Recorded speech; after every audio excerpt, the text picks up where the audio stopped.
Greetings, online friends. Today I want to talk to you about a site called Try Interact. This is a site I found really useful to help my own 16-year-old son with his studying.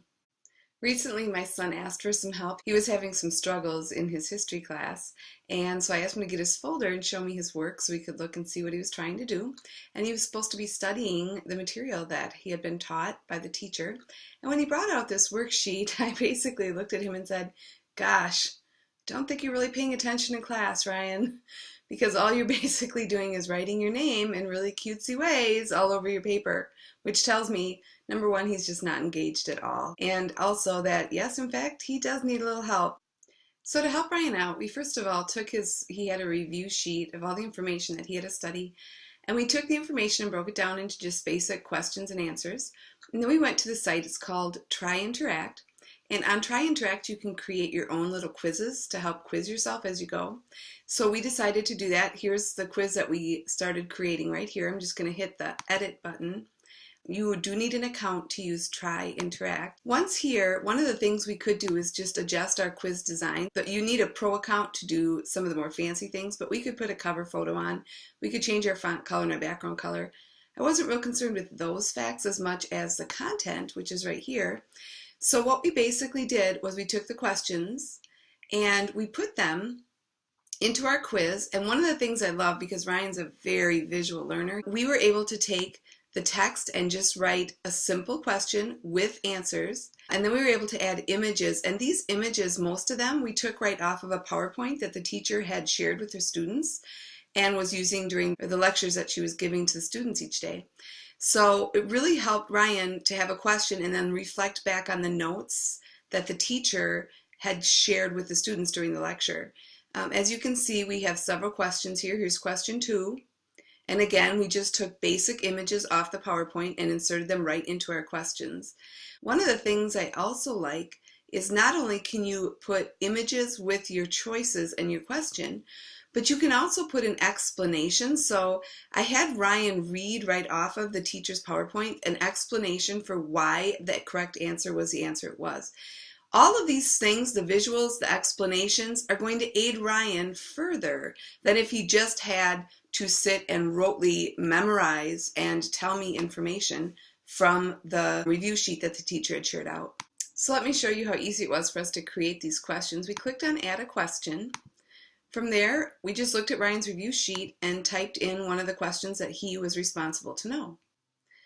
So what was Freedmen's Bureau is one of the facts Ryan needs to know. We're going to click down here and we can put different answers. So I'll start out with an incorrect answer first. I'll make this one the correct answer over here. Because I want Ryan to cover a lot of content as he studies these, I'm going to add another answer so that we're going to have another one here and maybe even one more.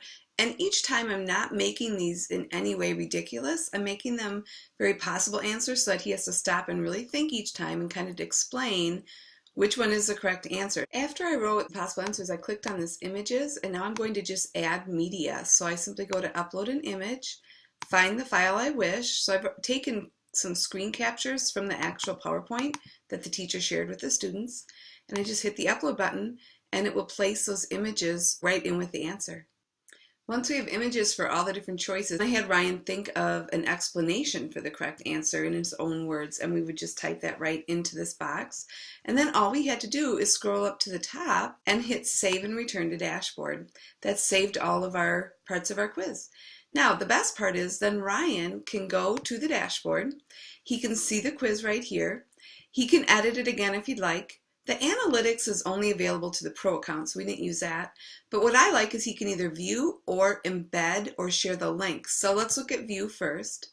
So here he could view the quiz and actually take the quiz.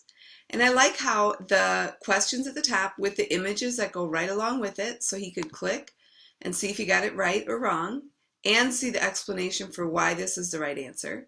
Hit the next button. If he gets one wrong, it would say wrong, but then also again it would say what his answer is, what the correct answer should have been, and an explanation that he had thought of as to why that was the right answer.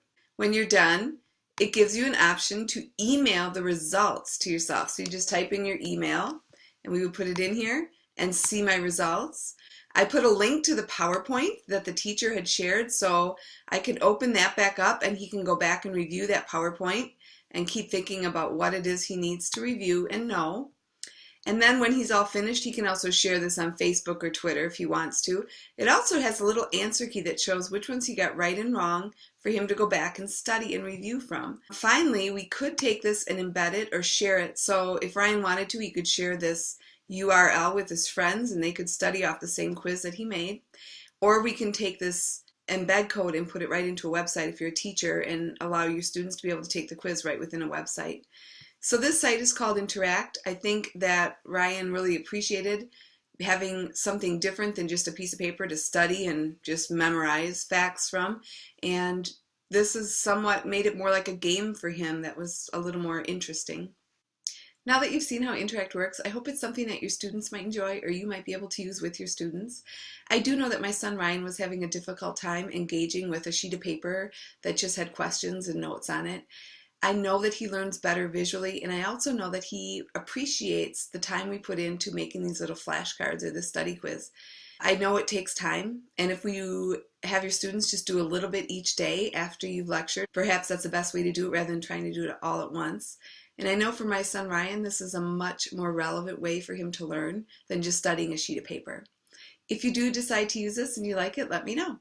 Until next time, I hope everybody's having a great fall. And I hope that we get to talk again soon. Bye, everyone.